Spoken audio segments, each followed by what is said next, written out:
She was the love of my life, and our dreams complemented each other. My dream was to stay in the corporate world and walk up the ladder until I get to the top. Her dream was to have a shop that sells women merchandise like lotions, clothes, wig, makeup tools, and other things women would like to spend money on. When I met her, she had already started doing it on a smaller scale. She didn't have a shop, so she sells her items mostly online and sometimes peddling them around like door-to-door salesperson. She sold to friends and family, sometimes on credit. Later, she realized that selling things to family on credit is the same as giving bananas to monkeys. They take and run away without paying for it. So she stopped selling to family and instead concentrated on friends and strangers. When I met her, I decided to help her achieve her dreams so she could be self-dependent. She had already built the foundation and network, so it was easier to continue from there. She got a shop and we paid for it. It cost me my savings to be able to provide that financial assistance. But what's love without sacrifice of such nature? I was doing it for her, but I was always doing it for our future. We would marry someday and everything we had hustled for while dating would become our legacy and profit for us. After the shop was secured, we started getting the items one by one, little by little. A year and a half later, the shop was fully ready for her to start operation. She was no longer moving from place to place, dealing with customers. Now they come to her. She had more room to store her merchandise. She was more relaxed than before. We had more time to spend with each other. 2 years after, her shop was doing well. She rented an account every weekend and made lots of profit. We talked about expansion and talked about having branches. One day she said, "A year from now, I want to be traveling to China and Dubai to buy my own things. I learned it's cheaper that way." I said, "With God on our side, everything will work for good." We started talking about marriage. She was hyped about it, and I was happy she was happy about marriage. We had come very far. 5 years in our relationship. We have gone through troubles and had conquered. We were so sure that we were meant for each other. She called me one day and told me, "I have a great news to share. A man came to my shop and we talked. His name is Greg. He has his own international export and import agency with network of wholesalers in China, Brazil, and even Dubai. He is even ready to give me phone numbers and location of trustworthy wholesalers I could buy for cents on a dollar." It's happy news, but I was measured in my happiness. I said, "Great. What does he want in return for the help he's going to offer?" She answered gleefully, "Nothing. He just wants to help." I responded that men don't just want to help. It's not in our DNA. My father helped my mom to carry loads because my mother was suffering. He said, "I just want to help." When I raised concerns, she called me jealous. When I told her I couldn't trust the man's help, she told me to trust her instead. I told her that I want to be present during any dealings with him, so I will be sure that she's not in any danger. She responded that, "I am a grown woman. I know danger when I see one. Look how far we have come. Do you think I would turn my back on you? Let's give him a try. When I see a snare, I would jump before it goes off." She closed from work and told me everything the man had told her. She would conclude, "You see, he's not like that kind of man, you know? He wants to help." I asked one day, "Does he know about me?" She said, "Oh yeah, he knows you. I told him about you from day one. If you're ready, we can meet him one day." I was at the shop when he came around in his white Mercedes-Benz. He stepped out wearing a very expensive clothes and Rolex watch that looks like it cost a lot of money. His wedding ring gleamed as he walked towards the shop. He smiled when he saw me. The introduction went like this: "Victor, meet Greg.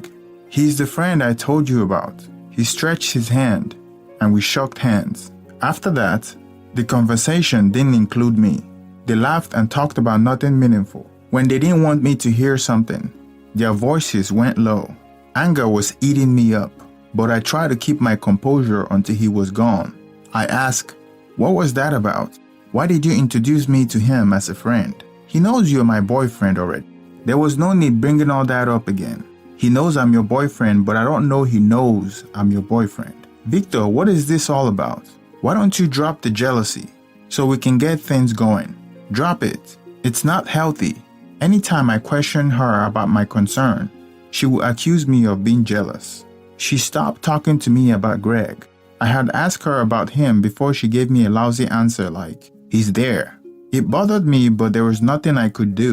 One morning, she sent me a text message. "I am traveling. I will be back in a week time." I called her. "You're traveling to where? When are you going, and why didn't we discuss it before?" She said, "It's because of the plenty of questions. That's why I didn't want to tell you when I want to do something. Always asking plenty of questions." I said calmly, "You are my girlfriend. It is right that I know about your movement before they happen." She said, "I am traveling. When I return, you will know where I went." I said, "Really?" And she said, "Yes." 3 days later, a friend of mine sent me pictures of my girlfriend and said, "Your girl is chilling. You guys are making a lot of money now." The picture had a foreign background. It looks Dubai-ish than China.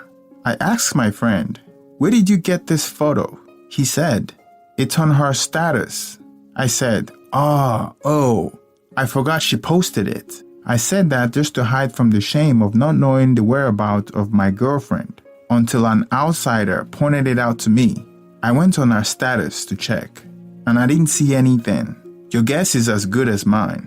I called, and the feedback tone I got was a foreign vibe to me. She didn't pick, but later sent me a message telling me she saw my missed call.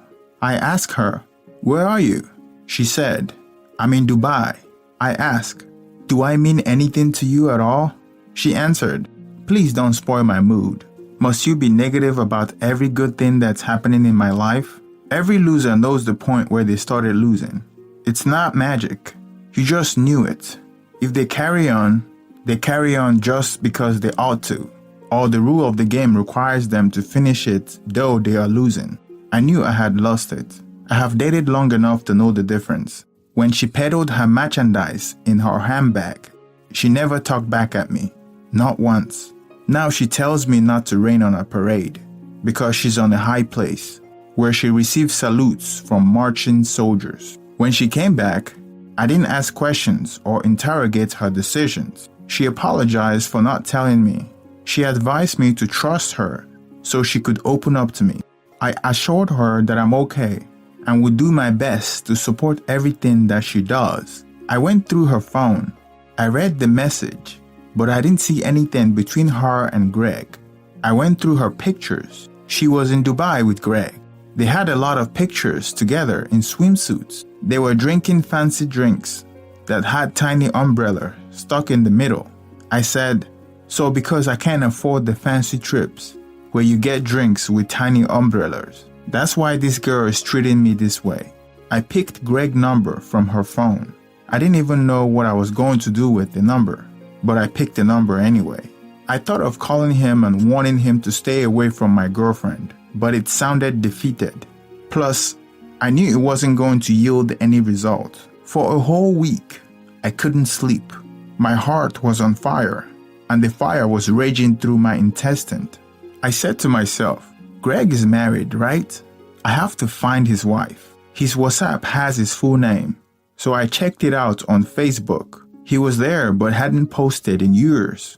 I went through his photos and saw him tagged in a photo where he was on a holiday with his family, 3 adorable kids, and a wife who didn't look like a woman a man would cheat on. I sent her a hi, and she didn't respond. 3 days later, I sent one of the Dubai photos to her and wrote, "I want to talk to you about your husband." It took me a week before I got a response from her. She said, "I'm not usually on this app, so I just saw your message. Please call me on this number and let's talk." My message was simple. I said, "Your husband has been going after my girlfriend. The pictures I sent you was the 2 of them in Dubai.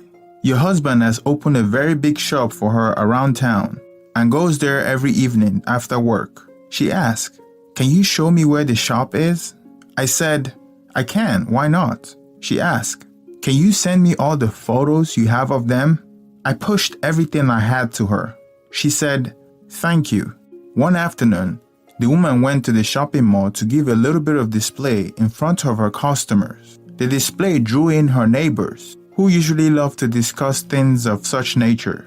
It wasn't long before crowds of people started gathering to witness the commotion. I wasn't there, so I can't say much about what happened. The woman later spoke to me and told me what happened there that day. She said, "I'm not done with her yet. She likes married men. That's okay.